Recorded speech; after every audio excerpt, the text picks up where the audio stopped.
आषाढी एकादशीच्या दिवशी घरच्या घरी साध्या सोप्या पद्धतीने पांडुरंगाची पूजा कशी करायची ते आजच्या व्हिडिओत तुम्हाला करून दाखवणार आहोत.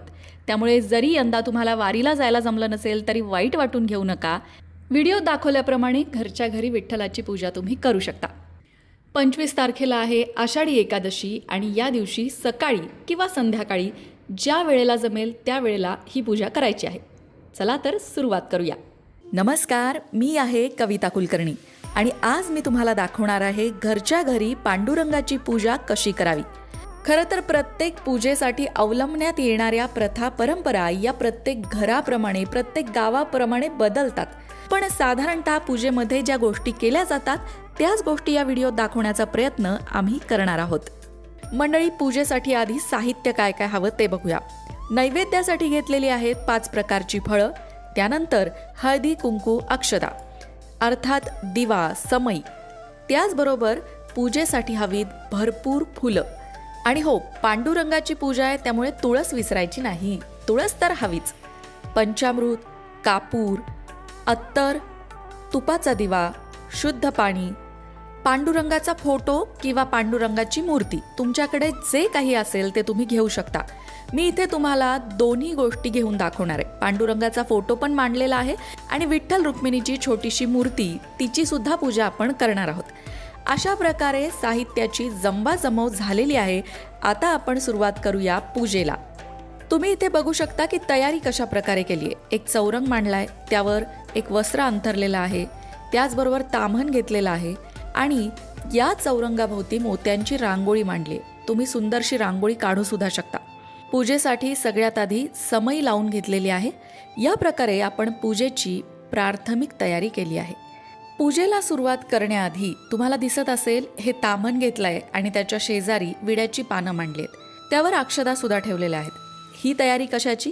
अर्थात गणेश पूजेची. ही सुपारी आपण गणपती म्हणून स्थापन करणार आहोत. कुठल्याही पूजेच्या आधी गणपतीची पूजा केली जाते हे तुम्हाला सगळ्यांनाच माहिती आहे आणि म्हणून इथे आधी आपण गणपतीला शुद्ध पाण्याने अभिषेक घालणार आहोत. गणपती बाप्पाला हा अभिषेक घालत असताना तुम्ही गणपती बाप्पाच्या स्तोत्र मंत्रांचं पठण करू शकता किंवा अगदी साध्या प्रकारे ओम गण गणपतये नमहा या मंत्राचा जप सुद्धा करू शकता. आता गणपती बाप्पाला पंचामृताने स्नान घालत आहोत.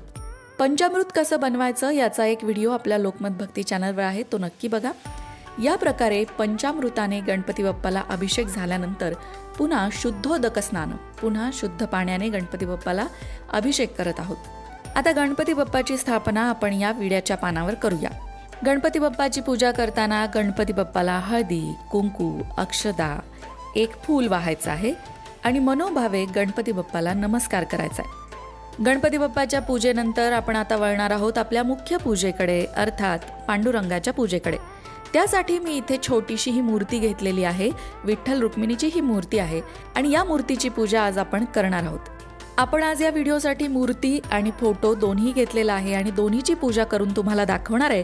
तुमच्याकडे जर मूर्ती असेल तर तुम्ही मूर्ती घ्या, फोटो असेल पांडुरंगाचा तर फोटो घ्या आणि तुमच्याकडे पांडुरंगाची मूर्तीही नाही आहे आणि पांडुरंगाचा फोटोही नाही आहे तर काय करायचं हा जर प्रश्न असेल तर तुम्ही तुमच्या देवामध्ये असणारा जो छोटा बाळकृष्ण आहे तो बाळकृष्ण सुद्धा घेऊ शकता आणि त्याची सुद्धा पूजा करू शकता. कारण बाळकृष्ण तर सगळ्यांच्याच घरामध्ये असतो. ही सगळी भगवान श्रीहरी विष्णूंचीच रूपं आहेत, त्यामुळे मूर्ती असू द्या किंवा फोटो असू द्या, सगळ्यात महत्त्वाचं काय तर पूजा करणाऱ्याच्या मनात असलेला भक्तिभाव. भक्तिभावाने पूजा केली तर ती ईश्वरापर्यंत पोहोचते. चला, आता तुम्ही इथे बघू शकता की आपल्या पूजेची सगळी तयारी झालेली आहे. साहित्याची जमवाजमव झाली आहे, त्याचबरोबर गणपती बाप्पाची पूजा करून सुद्धा झालेली आहे. आता आपण पांडुरंगाच्या फोटोची पूजा करूया. पांडुरंगाच्या फोटोची पूजा करताना आपण पाण्याने प्रोक्षण करणार आहोत. प्रोक्षण म्हणजेच काय? जेव्हा फोटोची पूजा करायची असते तेव्हा प्रोक्षण केलं जातं, कारण फोटोला अभिषेक घालता येत नाही. म्हणून हे फूल घ्यायचं आणि ते पाण्यामध्ये बुडवायचं आणि फुलाने प्रोक्षण करायचं आहे. ते फुलाचं जे पाणी आहे ते फोटोवरती शिंपडायचं आहे.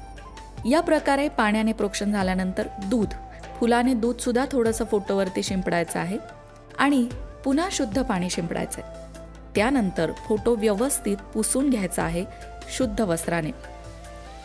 आता चंदनाचा तिलक आपण पांडुरंगाला लावत आहोत. पांडुरंगाचा हा तिलक जो आहे तो एकदम विशिष्ट प्रकारे लावला जातो, तो त्याच प्रकारे लावण्याचा प्रयत्न करायचा. त्यानंतर हळदी, कुंकू, अक्षदा वाहायच्या आहेत. पांडुरंगाच्या पूजेमध्ये तुळशीचं महत्त्व वेगळं सांगायला नकोच, त्यामुळे तुळस अर्पण करायची आहे, फुलं वाहायची आहेत, हार अर्पण करायचा आहे. या प्रकारे पांडुरंगाच्या फोटोची पूजा आपण इथे केलेली आहे. पांडुरंगाची पूजा करत असताना तुम्ही जय जय पांडुरंग हरीचा जप करू शकता किंवा तुम्हाला येत असेल तर विष्णू सहस्रनाम म्हणू शकता. पांडुरंगाची स्तोत्र, मंत्र यापैकी तुम्हाला जे काही येत असेल ते तुम्ही म्हणू शकता. फोटोची पूजा झाली. आता आपण जी विठ्ठल रुक्मिणीची छोटीशी मूर्ती घेतलेली आहे त्या मूर्तीची पूजा करणार आहोत. इथे आपण या मूर्तीला छान प्रकारे अभिषेक सुद्धा घालू शकतो. तर अभिषेकाला सुरुवात करूया. सगळ्यात आधी शुद्ध पाण्याने पांडुरंगाच्या मूर्तीला आणि माता रुक्मिणीला अभिषेक करायचा आहे. मघाशी म्हटलं तसं हा अभिषेक करताना तुम्ही विष्णू सहस्रनाम म्हणू शकता. तुम्हाला म्हणता येत नसेल तर तुम्ही जय जय पांडुरंग हरी म्हणत सुद्धा हा अभिषेक करू शकता. शेवटी देवाचं नाव घेणं महत्त्वाचं आहे, देवाचं नामस्मरण करणं महत्त्वाचं आहे. शुद्ध पाण्याने अभिषेक केल्यानंतर हळदीने आणि कुंकवाने सुद्धा आपण हा अभिषेक करणार आहोत. त्यानंतर फुलांच्या पाकळ्यांनी सुद्धा अभिषेक करणार आहोत. तुम्ही अत्तराने सुद्धा अभिषेक करू शकता. सुगंधित द्रव्य अभिषेकामध्ये वापरायचं आहे. आणि त्यानंतर सगळ्यात महत्त्वाचा पंचामृताने अभिषेक. विठ्ठल रुक्मिणीच्या मूर्तीला आपण पंचामृताने अभिषेक करणं आवश्यक आहे. पंचामृतामध्ये 5 घटकांचा समावेश असतो. दूध, शुद्ध तूप, साखर, दही आणि मध. या 5 घटकांनी मिळून पंचामृत तयार होतं. त्यामुळे पंचामृताचा अभिषेक महत्त्वाचा. पंचामृत तुमच्याकडे नसेल तर तुम्ही दुधाने सुद्धा अभिषेक करू शकता, पण शक्य असेल तर पांडुरंगाच्या पूजेमध्ये पंचामृत नक्की घ्या. त्यानंतर पुन्हा एकदा शुद्ध पाण्याने अभिषेक करायचा आहे. आता आपण पांडुरंगाच्या मूर्तीची स्थापना करणार आहोत. त्यासाठी अक्षदा मांडून घ्यायच्या आहेत. तुम्ही चौकोनी मंडलही करू शकता किंवा अष्टदल कमल सुद्धा या अक्षदांनी बनवू शकता. या प्रकारे आता आपण विठ्ठल रुक्मिणीच्या मूर्तीची पूजा सुरू करूया. सुंदर ते ध्यान उभे विटेवरी करकटावरी ठेवून या, असं सुंदरसं रूप विठ्ठलाचं, पांडुरंगाचं आपल्याला दिसतं आहे आणि त्याची पूजा आपल्याला मनोभावे करायची आहे. सगळ्यात आधी पांडुरंगाला चंदनाने तिलक करूया. पांडुरंगाला चंदनाचा तिलक आणि माता रुक्मिणीचं मळवट मात्र कुंकवाने भरायचं आहे. हळदी, कुंकू, अक्षदा अर्पण करायच्या आहेत. पांडुरंगाच्या पूजेमध्ये तुळस आवश्यक असते, म्हणून सगळ्यात आधी आपण पांडुरंगाला तुळस अर्पण केलेली आहे. आता फुलं अर्पण करत आहोत.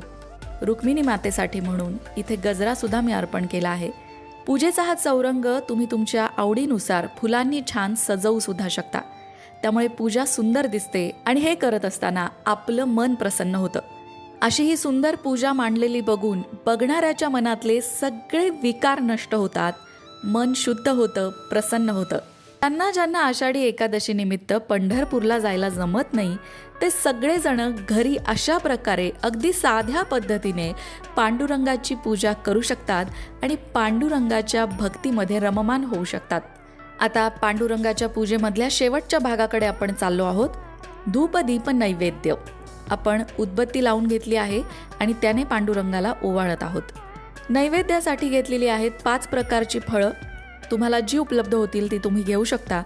त्या दिवशी तुम्ही गोडाचा शिरासुद्धा बनवू शकता किंवा तुम्हाला जे शक्य असेल ते गोडसुद्धा देवाच्या नैवेद्यासाठी घेऊ शकता.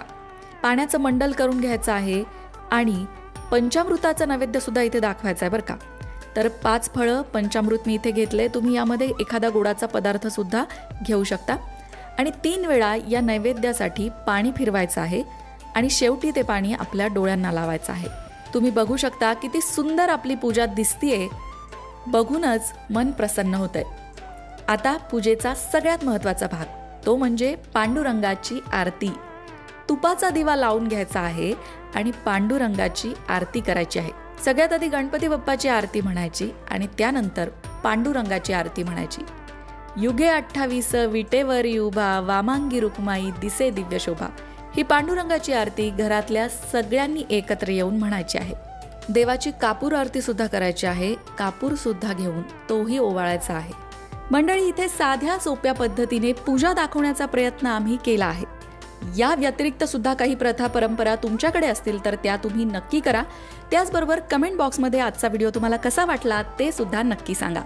जय जय पांडुरंग हरी लिहायला विसरू नका.